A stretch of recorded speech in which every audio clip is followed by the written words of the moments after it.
So hello everyone, कैसे हैं आप सब लोग। आशा करता हूँ आप सब बढ़िया होंगी। मेरा नाम है दिपांशु बाल और आप देख रहे हैं हमारा प्यारा सा यूट्यूब चैनल जिसका नाम है डीपी भैया। तो आज के लेक्चर में हम आपका स्वागत करते हैं। तो आज के लेक्चर नंबर कौन सा है? लेक्चर नंबर गुरुजी कल कौन सा पढ़ाया था आपने? याद ना आ रहा, वो तो हम देख कर ही ना है ना। तो दोस्तों कल का लेक्चर नंबर था 15, तो आज है लेक्चर नंबर 16 है मित्रों। गुरुजी इतने सारे लेक्चर, भाई ये लेक्चर तुम्हें ज़्यादा लग रहे हैं बट इनकी ड्यूरेशन बहुत कम है। मतलब मेरे हिसाब से ना मुझे लेक्चर पता है कितने घंटे के लेने चाहिए? 2 घंटे का एक लेक्चर लेना चाहिए, बट मैं लेता हूँ आधे घंटे का, आधा घंटे या सिर्फ 40 मिनट का। तो भाई आपको तो ये रिकॉर्डेड फॉर्म में जा रहा है, तो आप एक एक दिन में दो दो देख के निपटाए हैं। तो दो दो देख के निपटाएंगे तो 1.5-2 घंटे का बैठ जाएगा लिख लिखा के, है ना।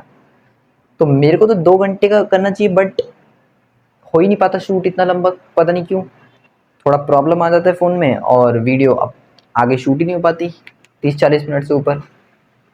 तो इसलिए आप मैनेज कर सकते हैं। आपको क्या है, बस आप रिकॉर्डेड जिसकी कैपेसिटी ज़्यादा अच्छी है वो 2-3 एक दिन में देख सकता है सीक्वेंस वाइज, और नहीं है तो भाई एक एक दो दो तो देखो रोज, है ना। रोज एक एक दो दो तो देखो। आपको भले ही लेक्चर नंबर ज़्यादा लग रहा है, बट ये लेक्चर नंबर ज़्यादा है बट कंटेंट भाई इतना तगड़ा जा रहा है ना, इतना तगड़ा। एक एक लेक्चर में मैं 1 या 2 टॉपिक पढ़ाता हूँ और इतना बेहतरीन भाई पूरा झोंक देता हूँ, जितना जितना जाने झोंक देता हूँ, पूरा कॉन्सेप्ट में उतार देता हूँ तुम्हें। तो आज हम पढ़ेंगे chromosomal theory of inheritance and Morgan का एक्सपेरिमेंट। गुरुजी मॉर्गन तो लिंकेज में भी आया था ना। आया था मित्र, आया था, बट मॉर्गन यहाँ पे भी आएगा, है ना। और यहाँ पे उन्हें नहीं, अभी आइडेंटिटी रिवील नहीं करूँगा क्योंकि आइडेंटिटी रिवील नहीं करनी होती है, आइडेंटिटी रिवील नहीं करनी होती है दोस्तों, क्योंकि इन्हें एक और नाम से भी जाना जाता है मॉर्गन जी को। वो आइडेंटिटी हम बाद में रिवील करेंगे कि पीटर पार्कर स्पाइडरमैन है, स्पाइडरमैन ही पीटर पार्कर है। तो वो बाद में रिवील करेंगे। तो दोस्तों आज का लेक्चर नंबर 16 है और आज हम पढ़ेंगे क्रोमोसोमल थ्योरी ऑफ इनहेरिटेंस। आइए बिना किसी देरी के शुरू करते हैं। और तारीख कितनी है भैया आज? तारीख तो भैया 8 है, तो 8 भी तो लिख दूं। तो आइए दोस्तों बिना किसी देरी के शुरू करते हैं हम अपना आज का कार्यक्रम। तो चलिए धुआंधार तरीके से आज का शुरू करते हैं। आ जाइए दोस्तों, आ जाइए आ जाइए, किस बात की है देरी, शुरू करें अपना कार्यक्रम। तो देखिए टॉपिक का नाम है क्रोमोसोमल थ्योरी ऑफ इनहेरिटेंस। अब देखिए ये कहानी है उस दौरान की, किस दौरान की कहानी है। तो पहले आइए हम इसकी कहानी समझते हैं। 2 महान साइंटिस्ट थे, एक का नाम था सट्टन, एक का नाम था बोवरी। गुरुजी कैसे नाम है ये? दोस्तों फॉरेन नाम है, इनको याद करने की ट्रिक बताऊं। सट्टन, मैं कहानी से बताऊंगा इनकी याद करने की ट्रिक, ताकि आपको ये याद हो जाए, है ना। अभी नाम भी लिखवाऊंगा, चिंता मत करो, पहले कहानी तो सुन लो। तो 2 साइंटिस्ट थे जिनका नाम था सट्टन एंड बोवरी। गुरुजी कैसे नाम है ये, कैसे नाम है? इनको नाम करने के लिए नाम याद हो जाएंगे आपको, बस आपको ये कहानी पूरी ध्यान से सुननी है। तो बोवरी नाम का एक इंसान था जिसके पास बुलेरो गाड़ी थी, बुलेरो गाड़ी। अच्छा, तो ये था बोवरी जिसके पास थी बुलेरो या बोलेनो, जो भी है, जो भी, बेलेनो भी आती ना, तो बेलेनो या बुलेरो, इसके पास एक गाड़ी थी। आप मान लीजिए बुलेरो, इसके पास गाड़ी थी। बोवरी नाम का ये इंसान था, है ना, ये साइंटिस्ट था। और इसी का दोस्त था सट्टन। कहाँ लिखूं? यहीं पे लिख लेता हूँ दोस्तों, बस अभी स्पेलिंग यहाँ मत देखना, अभी मैं लिखवाऊंगा अच्छे से पूरा थ्योरी में, यहाँ पे बस कहानी समझो। तो ये इसका नाम था बोवरी और इसका दोस्त था एक सट्टन। सुट्टा मारता रहता था है ना। तो इसके संग गाड़ी में घूमता रहता था, है ना, ये मस्त गाड़ी चलाता रहता था और ये दोनों बात करते रहते थे आपस में। और सट्टन क्या था, सिर्फ सट्टन, बोवरी नहीं करता था इसके संग, सिर्फ सट्टन ऐसे करता रहता था। हालांकि ये बात गलत है, गंदी आदत है, इसको नहीं करना चाहिए, बट सट्टन भाई इनका अपनी मर्जी थी, ये दोस्त है सट्टन। अब सट्टन सिर्फ करता था, बोवरी सिर्फ गाड़ी चलाता था, है ना, क्योंकि वो तो तुमने पढ़ा ही ना नोटिस बोर्ड, ड्रिंक करके ड्राइव करना हानिकारक है। तो इसलिए बोवरी चलाता था और बोवरी की कार थी जिसका नाम था बुलेरो, है ना, और सट्टन जी सुट्टा ही मारते रहते थे। अब क्या हुआ, एक दिन ये गाड़ी चला रहे थे और तुम्हें पता है उस समय मेंडल जी की डिस्कवरी, मेंडल जी ने अपने थ्योरी दे रखी थी, है ना, और यहाँ तक कि जीन टर्म का भी यूज हो चुका था। अब ये जा रहे थे, इन्होंने क्या कहा ना, ये अपनी थ्योरी देने लगे। इन्होंने अपनी थ्योरी कैसे दी, ये रास्ते में ऐसे गाड़ी चला रहे थे, बोवरी गाड़ी चला रहा था, सट्टन बैठा हुआ, सट्टन सुट्टा कर रहा था। और तुम्हें पता ही है फिर ये इन्होंने सट्टन ने बात छेड़ी, यार भाई एक बात समझ, देख हमारी बॉडी में होते हैं, क्या होता है हमारी बॉडी में, हमारी बॉडी में होते हैं सेल, सेल होते हैं ना, सेल, है ना, उस सेल में होता है क्रोमोसोम, और क्रोमोसोम के अंदर होता है डीएनए प्रेजेंट। तो हर क्रोमोसोम में हमारी जीन प्रेजेंट होती है ना, हमारी जीन प्रेजेंट होती है हर क्रोमोसोम में, जो हमारे कैरेक्टर्स को कंट्रोल करती है। मान लीजिए क्रोमोसोम है, इसमें हमारी जीन प्रेजेंट है, मान लीजिए, है ना, तो जीन प्रेजेंट है, मान लीजिए ए जीन प्रेजेंट है ना। अब ये होमोलोगस क्रोमोसोम मतलब पेयर में फॉर्म होंगे, इसमें भी ए जीन प्रेजेंट है। अब जब गैमिट बनता है तो इसमें से एक क्रोमोसोम गैमिट में चला जाता है ना, तो हमारी जीन किस में चली जाती है, गैमिट में चली जाती है। और ऐसे ही फीमेल में भी होता होगा। ये बात कर रहे थे, बोवरी कह रहा हाँ भाई सही बोल रहा है तू, सही बोल रहा है। अब सट्टन समझा रहा है, देख लो सट्टन समझा रहा है भाई, समझ रहा है ना बिल्कुल। हाँ तो सट्टन समझा रहा है, ध्यान से सुनना मेरी बात, अभी पेन को नीचे रख दो, कुछ भी नहीं लिखना, सिर्फ मेरी बात को सुनना है, और कहानी के थ्रू आपको पूरा कॉन्सेप्ट रूम में उतार दूंगा मैं। अब सट्टन सट्टन भाई साहब जी बोल रहे हैं कि ये जो दो क्रोमोसोम है, मतलब क्रोमोसोम क्या होते हैं, हमारे पेयर में होते हैं। अब हर क्रोमोसोम में क्या होती है, जीन होती है, तो जीन भी पेयर में, एलील पेयर में। याद करो मैंने बताया था पहले के लेक्चर्स में, जब स्टार्टिंग के लेक्चर मेंडल जी के चल रहे थे, जीन पेयर में, एलील पेयर में, है ना, फैक्टर पेयर में। तो भैया क्रोमोसोम पेयर में है तो इसमें जीन भी पेयर में होंगे, एलील भी पेयर में होंगे, है ना, फैक्टर भी पेयर में होंगे। ठीक है, समझ गए। तो ए जीन मान लो कुछ भी कैरेक्टर कंट्रोल कर रहा है, तो ये ए जीन है। अब जब गैमेट फॉर्मेशन होगा तो इसमें से एक क्रोमोसोम हमारे गैमेट में चला जाएगा, है ना। जैसे 46 क्रोमोसोम होते हैं तो उसमें 23 पेयर होते हैं हमारे पास, है ना, 46 क्रोमोसोम होते हैं टोटल, है ना। तो उसमें से गैमेट में 23 क्रोमोसोम जाते हैं, मतलब आधे क्रोमोसोम हमारे गैमेट में बनने के लिए जाते हैं, है ना। तो ऐसा ही फीमेल में भी होगा कि 23 क्रोमोसोम उसमें भी जाएंगे, और उसका भी जीन जो होगा, जो फीमेल के जो जीन होंगे वो भी उस गैमेट में चले जाएंगे 23, है ना, चले जाएंगे मियोसिस के थ्रू। मियोसिस के through cell cycle, cell division, जिस किसी ने नहीं पढ़ा है, खैर आप तो नहीं पढ़ना, क्लास 12 में आ चुके हो आप लोग, बट क्लास 11 में जिन्होंने पढ़ रखा है वो अच्छी बात है, जिन्होंने अच्छे से पढ़ा सेल साइकिल, सेल डिवीजन, उन्हें समझ में आ रहा होगा, और नहीं भी आ रहा तो मैं समझा रहा हूँ। मियोसिस में क्या होता है, हमारे क्रोमोसोम का नंबर आधा हो जाता है। मियोसिस में क्या होता है, हमारे क्रोमोसोम का नंबर आधा हो जाता है, बस इतना याद रखो, ठीक है। तो हमारे पास 46 क्रोमोसोम थे, हर ह्यूमन बॉडी में 46 क्रोमोसोम होते हैं, तो 23 क्रोमोसोम क्या होंगे, हमारे गैमेट में जाएंगे। 23 क्रोमोसोम आधे हो जाएंगे, 23 क्रोमोसोम हमारे गैमेट में जाएंगे। ऐसे ही फीमेल में भी होगा 23 क्रोमोसोम, जो फीमेल में जीन जो प्रेजेंट होंगे, जैसे मान लो फीमेल में भी ए जीन है, तो भाई जब गैमेट बनेगा तो इनमें से एक क्रोमोसोम गैमेट में चला जाएगा और एक यहीं पे रहेगा, और माइटोसिस के थ्रू ये डबल भी हो जाते हैं वापस। तो हमारे गैमेट में क्या हुआ, हमारे जीन गैमेट में ट्रांसफर हो गए। अब जब मेल का स्पर्म और फीमेल का ओवम जब फ्यूज होगा, ऐसे वो सट्टन समझा रहा था बोवरी को, वो बुलेने चला रहा है और सुन भी रहा है। तो जब हमारा जब उन गैमेट का फ्यूजन होगा, जैसे फादर का स्पर्म और मदर का ओवम, जब ये दोनों का फ्यूजन होगा तो जाइगोट बनेगा, जाइगोट से एम्ब्रियो बनेगा। तो जो मम्मी पापा के जो जीन है वो बच्चे में ट्रांसफर हो गए, वही जीन वही कैरेक्टर बच्चे में भी ट्रांसफर हो गए। तो क्या हुआ, तो ये क्रोमोसोम, यानी क्रोमोसोम ये किसका काम करा, ये गाड़ी का काम करा। किसका काम करा, गाड़ी का। वो गाड़ी चला रहे थे तो उसके दिमाग में आइडिया आया कि भाई देखिए जीन, ये क्रोमोसोम, ये उस गाड़ी की तरह काम कर रहा है, जो एक जनरेशन से दूसरे जनरेशन में जीन को ले जा रहा है। किसको ले जा रहा है, जीन को। और हर एक जीन पेयर में होती है, एलील पेयर में होता है, फैक्टर पेयर में होता है, और एक जीन एक कैरेक्टर को कंट्रोल करता है। तो भाई ये उस जीन को ले जा रहा है, जैसे मम्मी पापा के जो जीन है वो बच्चे में ट्रांसफर हो रहे हैं, किसके थ्रू, क्रोमोसोम के थ्रू। वो भी किसके थ्रू, गैमेट के थ्रू ही तो हो रहे हैं। हमारे जो जीन का ट्रांसफर हो रहा है नेक्स्ट जनरेशन में, जैसे मम्मी पापा से जीन हमें ट्रांसफर हुए हैं, वो गैमेट के थ्रू हुए हैं, है ना, गैमेट के थ्रू ही तो हुए हैं। बट वो आ कैसे रहे, इस क्रोमोसोम से ही। मम्मी पापा के पास क्रोमोसोम्स था, वो क्रोमोसोम गैमेट में आया, फिर वो गैमेट से ट्रांसफर हो गया किस में, हमारे पास ट्रांसफर हो गया। भाई जब वो गैमेट फ्यूजन होंगे तो जाइगोट बनेगा, जाइगोट से एम्ब्रियो बनेगा, एम्ब्रियो से क्या होगा, फिर धीरे धीरे करके बेबी डेवलप होगा, है ना। तो नेक्स्ट जनरेशन में वो ट्रांसफर हो गए। तो क्रोमोसोम किसकी तरह काम कर रहा है? व्हीकल की तरह काम कर रहा है, उस गाड़ी की तरह काम कर रहा है जो गाड़ी एक स्टेट से दूसरे स्टेट लेके जा रही है। जैसे मान लो हमें दिल्ली से पटना जाना है, दिल्ली से यूपी जाना है, दिल्ली से हरियाणा जाना है, कहीं भी जाना है, तो हम गाड़ी में बैठ के जा रहे हैं। तो वो गाड़ी किस तरह के काम कर रही है? वो हमें उस जगह पहुंचाने का काम कर रही है। तो वैसे ही सुनो सुनो, समझो समझो, वैसे ही ये जो मम्मी पापा में जो जीन है, फादर के जो जीन है, मदर के जो जीन है, वो ट्रांसफर हो रहे हैं बच्चे में। किसके थ्रू? क्रोमोसोम के थ्रू। क्रोमोसोम में क्या प्रेजेंट होते हैं? फादर के जीन। देखो 23 क्रोमोसोम में फादर के जीन प्रेजेंट होंगे, 23 में मदर के जीन प्रेजेंट होंगे, दोनों मिला के 46 हो जाएंगे बच्चे में दोबारा से, है ना? याद करो, पहले के लेक्चर में बताया मैंने, 46 क्रोमोसोम हो जाएंगे। ठीक है, अभी लिखवाऊंगा, सब चीज लिखवाऊंगा, चिंता मत करो, कहानी तो सुनो। तो 46 क्रोमोसोम हो जाएंगे। अब 46 क्रोमोसोम हो जाएंगे तो वो फ्यूजन से ही तो होंगे।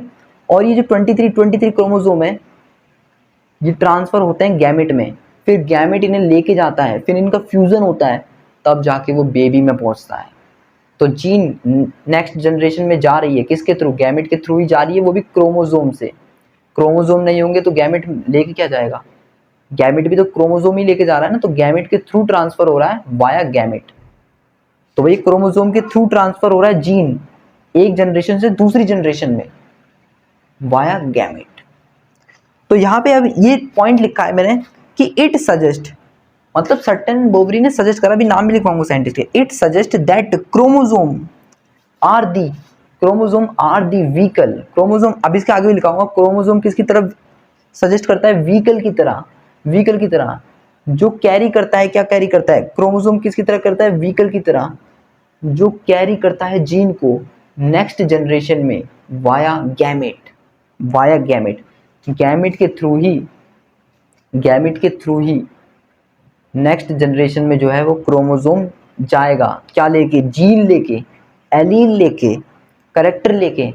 अबे तुमने ये कहावत तो बहुत सुनी होगी कि देखो इसकी आंख पापा पे गई है, इसकी नाक मम्मी पे गई है, इसका कलर पापा पे गया है, इसका कलर मम्मी पे गया है, इसकी ठुड्डी, मतलब ये ठुड्डी ठुड्डी मम्मी पे गई है, पापा पे गई है। तो ये कैसे सुना है भाई? ये जो जीन है मम्मी पापा से बच्चे में आ रहे हैं, बच्चे में आ रहे हैं। तो ये बच्चे में कैसे आ रहे हैं? क्रोमोसोम के थ्रू आ रहे हैं। क्रोमोसोम गैमेट में जा रहा है और गैमेट फिर फ्यूजन होके तब बच्चे में आ रहे हैं। इतना समझ में आया तो एक बार यस लिख देना। आइए इसके आगे की थ्योरी भी लिखवा देता हूँ। ठीक है दोस्तों, आशा करता हूँ ये कहानी समझ में आई होगी। सट्टन एंड बोवरी गाड़ी में चलते चलते एक दूसरे से बात वार्तालाप कर रहे थे और इन्होंने कहा कि देख भाई, अब तो हमने थ्योरी बस लिखनी है घर जाके, और दोनों नाम कमाएंगे, अब साइंटिस्ट बनेंगे।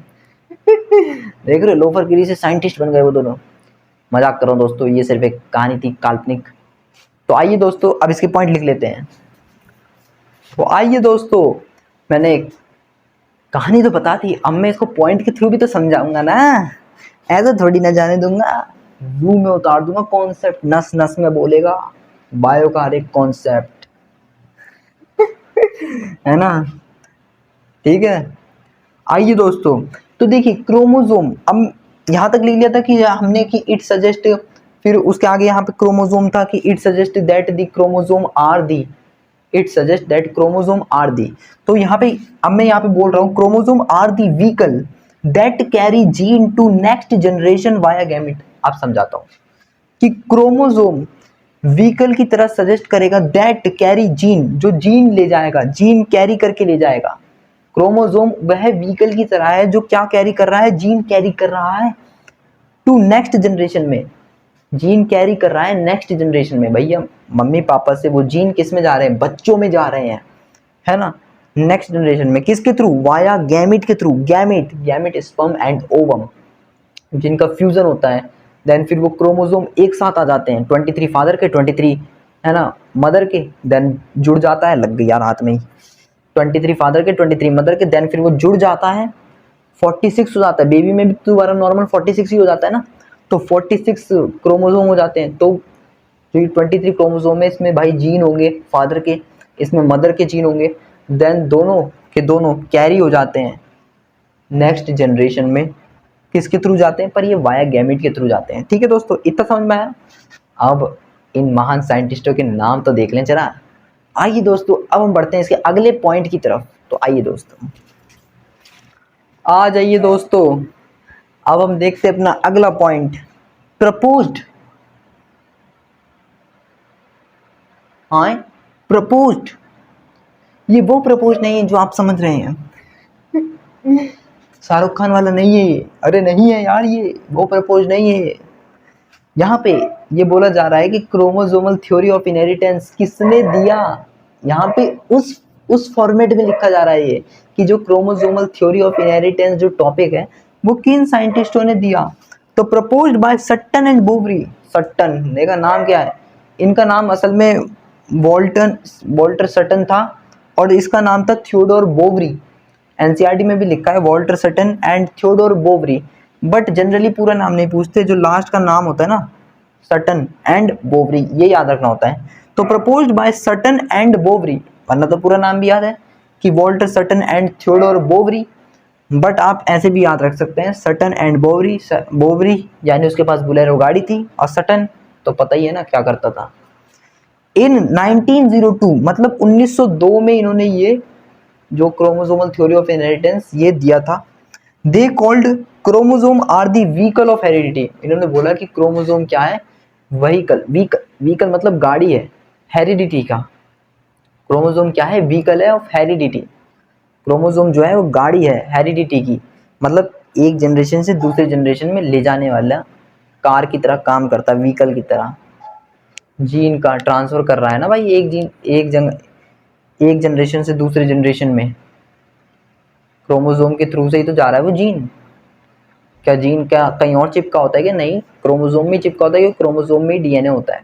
ठीक है, तो यहाँ पे लिखना होगा व्हीकल ऑफ हेरिडिटी, तो उसको मैं लिख देता हूँ यहीं पे मिटा के।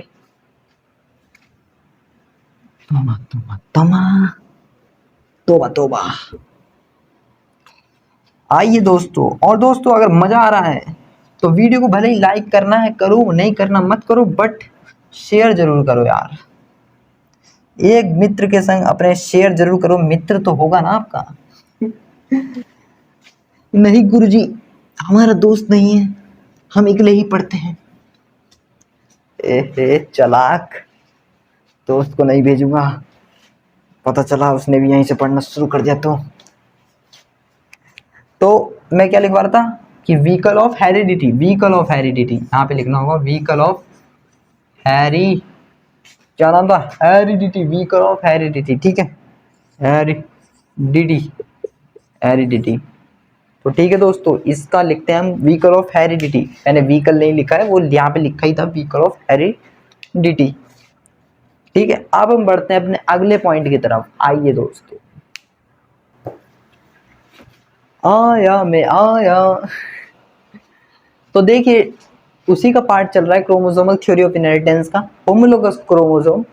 देखिए होमोलोगस क्रोमोसोम में क्या आता है, ये ए जीन, ये भी ए जीन, यहाँ पे बी जीन, यहाँ पे भी बी जीन। होमोलोगस क्रोमोसोम तो देख ही रखे हैं ना आपने, किसने नहीं देखे भाई? मैंने principal of inheritance and variation में सेकंड लेक्चर में पढ़ाया एलील के, मुझे डेफिनेटली याद है, सेकंड लेक्चर में पढ़ाया एलील के। जिस किसी ने नहीं देखा है वो जाके देख ले।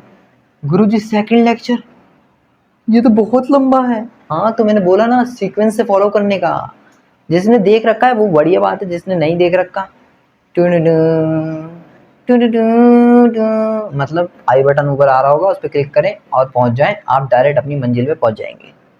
और नहीं आ रहा है तो आप YouTube पे सर्च कर सकते हैं principle of inheritance and variation lecture 2 by DP भैया, इतना लिख के सर्च करेंगे आपको मेरा लेक्चर मिल जाएगा। ठीक है दोस्तों, तो आइए देखते हैं अब back to the topic, homologous chromosome separate. Homologous, ये देखो ये भी क्रोमोसोम है, ये भी क्रोमोसोम है, सेम सेम है, क्योंकि यहाँ पे भी ए प्रेजेंट है, यहाँ पे भी बी प्रेजेंट है। अरे देखो ना, अभी इसका लाइव एग्जांपल दिखाऊंगा तुम्हें। दिखा दूं? कहो तो दिखा दूं, दिखाई देता हूँ तो। होमोलोगस क्रोमोसोम बिल्कुल इन चप्पलों की तरह ही है, हालांकि इन्हें थोड़ा सीधा पकड़ना होगा मुझे भी, चप्पल नहीं है वैसे तो ये सैंडल है। तो देखिए इनका कलर भी सेम है, इनके पट्टे भी सेम है ना? तो भाई ये चप्पल सेम है ना, तो वैसे ही क्रोमोसोम है, इधर भी ए जीन प्रेजेंट है, इधर भी ए जीन प्रेजेंट है, इधर भी बी जीन प्रेजेंट है, इधर भी बी जीन प्रेजेंट है। ठीक है दोस्तों, तो homologous chromosome separate during gamete formation. तो भैया ये सेपरेट होते हैं ड्यूरिंग गैमेट फॉर्मेशन। भाई गैमेट फॉर्मेशन के समय इनमें से कोई एक चला जाएगा गैमेट के पास, है ना, गैमेट बनने के लिए, तो एक एक जीन ले लेते हैं ना उसमें से, तो वही होता है। तो homologous chromosome separate during gamete formation. अब बढ़ते हैं हम इसके अगले पॉइंट की तरफ। आइए दोस्तों देखते हैं अगला पॉइंट क्या कह रहा है।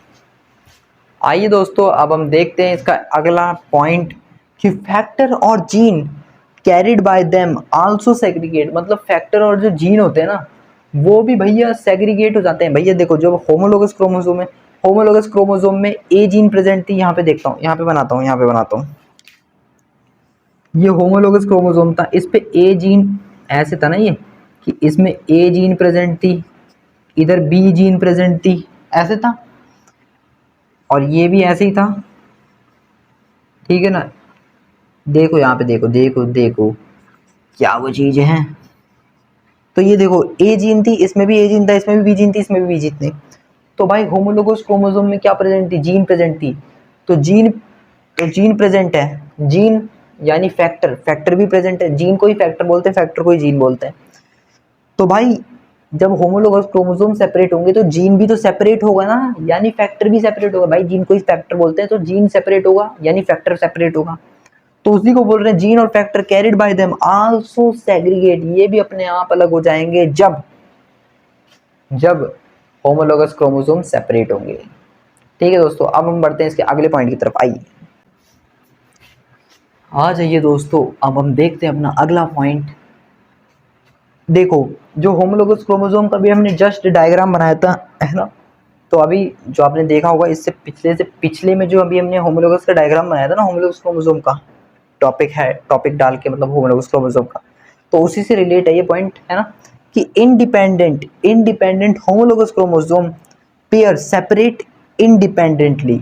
मतलब जो होमोलोगस क्रोमोसोम है वो इंडिपेंडेंटली सेपरेट हो जाते हैं, इंडिपेंडेंटली सेपरेट हो जाते हैं।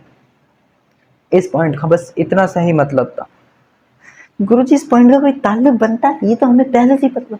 भाई मेरा काम है, क्योंकि एनसीईआरटी का एक एक पॉइंट भी मिस नहीं होना चाहिए, वरना आप तो कहोगे बाहर से आ गया था पेपर, या तो इस मास्टर ने पढ़ाया नहीं होगा, या पेपर बाहर से आ गया। नहीं दोस्त, पेपर फुल्ली एनसीईआरटी से आता है, चाहे बोर्ड का हो नीट का, तो 1-2% कुछ कह नहीं सकते, क्योंकि वो कभी कभार थोड़ी सी गद्दारी कर देते हैं, बट सीबीएसई का जिम्मा उठा सकते हैं। तो CBSE her bar full of NCERT से देता है जो भी पेपर देता है, और नीट कभी कभार आए आए घर घर घर। तो अब हम बढ़ते हैं इसके अगले पॉइंट की तरफ। आइए दोस्तों, आइए देखिए नोट डाल के लिखना है आपको कॉपी में। गुरुजी कितने का नोट डाल के लिखूं, अभी बताओ, आज मेरे पास नोट है 10 का, 20 का, 30 का। अरे मित्र दोस्त मेरे, वो नोट डाल के नहीं लिखना, कॉपी में मार्कर मतलब पेन से नोट डाल के लिखना है, NOTE नोट, और बिंदु डालने दो, और फिर ऐसे एक बिंदु बना देना। ये अब लग रही है बिल्कुल शाही वाली। आइए दोस्तों अब देखते हैं, नोट डाल के लिखना है कि gene are present on chromosome. देखो यहाँ पे मैं क्रोमोसोम ना शॉर्ट फॉर्म में लिख रहा हूँ, इससे पहले भी मैंने शॉर्ट फॉर्म में लिखा था CHROM, या फिर इसके आगे O भी लगा दे रहा हूँ, तो वो भी क्रोमोसोम ही है, शॉर्ट फॉर्म में लिख दे रहा हूँ क्योंकि जगह नहीं बन पा रही थी। तो gene are present on chromosome. तो भैया जीन किस में प्रेजेंट होते हैं, क्रोमोसोम में प्रेजेंट होते हैं। तो दे हैव सिमिलर बिहेवियर, ये क्या करते हैं, सिमिलर बिहेवियर शो करते हैं, दे हैव सिमिलर बिहेवियर। आइए इसके एग्जाम्पल के 3 पॉइंट और देखने हैं, और इसके बाद ये टॉपिक खत्म हो जाएगा। आइए दोस्तों, अब हम देखते हैं अपने ये 3 एग्जाम्पल, हालांकि 2 ही लिखे, तीसरा भी लिख दूंगा यार, चिंता क्यों कर रहे हैं। तो ये नोट डाल के उसके नीचे से ही लिखने हैं, क्योंकि ये नोट से ही रिलेटेड वो एग्जाम्पल है जो नोट डाल के लिखवाया था ना, कि gene are present on chromosome, gene present होते हैं क्रोमोसोम में, दे हैव सिमिलर अपीयरेंस, है ना, मतलब दे हैव सिमिलर बिहेवियर। तो दे अकर इन पेयर, भैया ये पेयर में होते हैं। ऑब्वियसली सी बात है, मैंने लेक्चर नंबर 2 में बताया, एलील पेयर में, जीन पेयर में, फैक्टर पेयर में।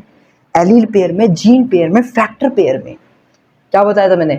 एलील पेयर में, जीन पेयर में, फैक्टर पेयर में। जब होमोलोगस क्रोमोसोम पेयर में होते हैं, होमोलोगस क्रोमोसोम पेयर में होते हैं, यहाँ पे लिख के बताऊंगा, जगह नहीं है यार।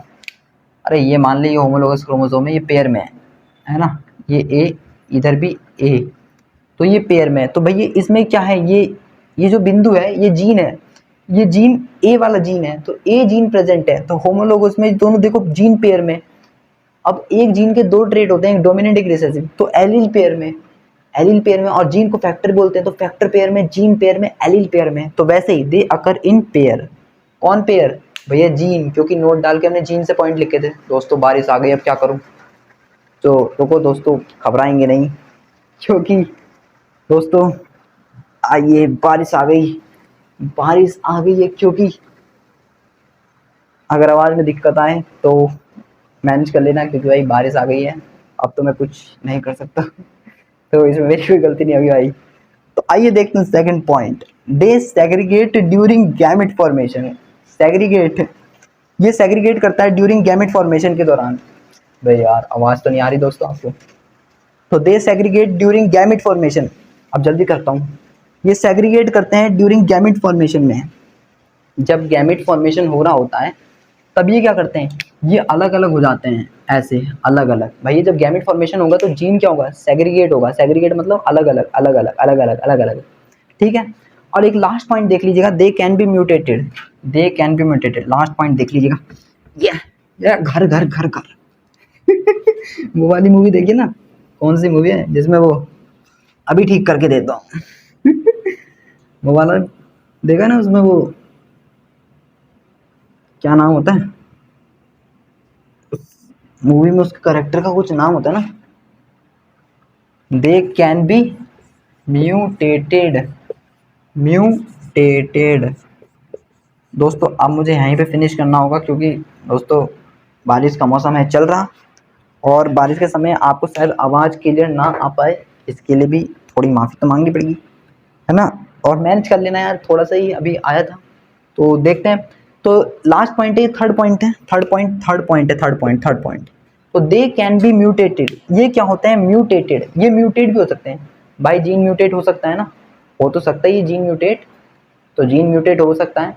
म्यूटेशन हम आगे पढ़ेंगे जब डिसऑर्डर पढ़ेंगे, ठीक है, तो म्यूटेशन क्या होता है वो भी जानेंगे हम।